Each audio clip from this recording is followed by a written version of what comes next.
Selalu ada hikmah. Kita balik lagi dengan Kiai Hasan Makarim untuk mengambil hikmah-hikmah terbaik dari pengalaman hidup beliau ya.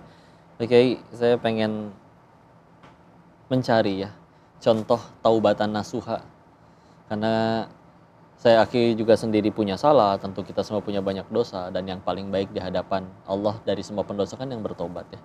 Tapi kan mencari orang yang taubatan nasuha ternyata itu, apalagi prakteknya ya, tidak semudah yang dibayangkan. Iya. Nah ini Pak Kiai, menurut saya berada di tempat yang paling tepat.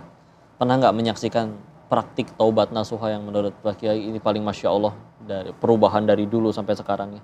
Barangkali ada pengalaman Kiai yang... Iya, ini ada Kang Denny Setia Maharwan, asal Namanya Jawa Denis Barat. juga? Ya, Denny Denny Setia Maharwan. Ya. Wah ini Masya Allah, disebut nih namanya. Alumnus perguruan tinggi negeri di Indonesia ini. Ya.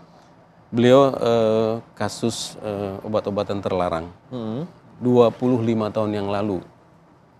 Ditangkapnya? Iya, 25 tahun yang lalu. Sampai hari ini? Masuk ke lapas. Di lapas sudah 25 tahun dan dia betul-betul berubah totalitas.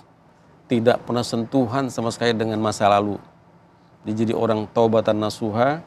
Dia bahkan mimpin masjid, kemakmuran masjid, mengkoordinir dakwah di dalam, mengkoordinir blok santri dan membantu bidang pembinaan di dalam lapas itu. Pak Kiai tahu waktu ketangkapnya orangnya seperti apa? Ngelihat gitu?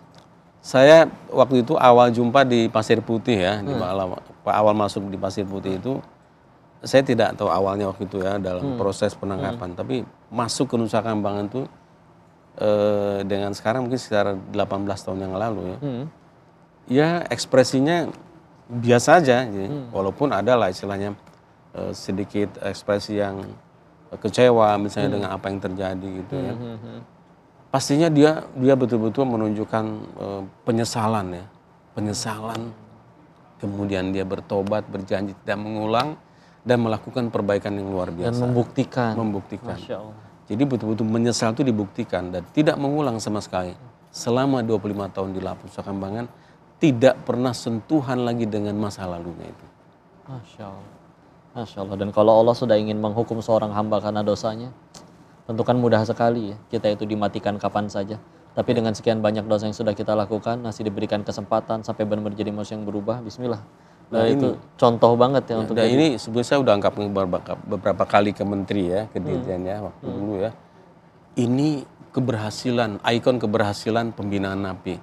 Saya minta kalau bisa nih proses hukum sekarang terakhir ini, kalau dia berubah dari SA ke 20 tahun, maka dia akan bebas. Karena sudah 25 tahun. Betul.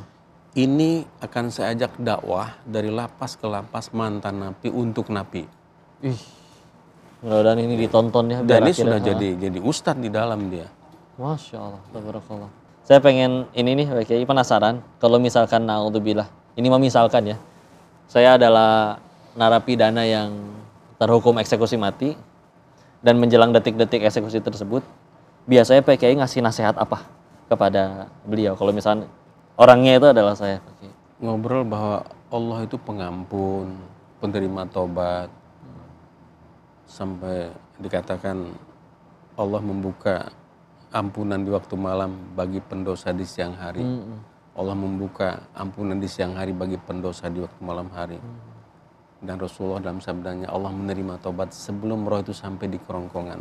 Kesempatan emas, tunjukkan tobatan nasuha. Munculkan penyesalan yang dalam dan janji betul tidak akan mengulang kembali. Kemudian lakukan perbaikan dengan tobat dan ibadah yang makin kuat, zikir, doa dan sebagainya.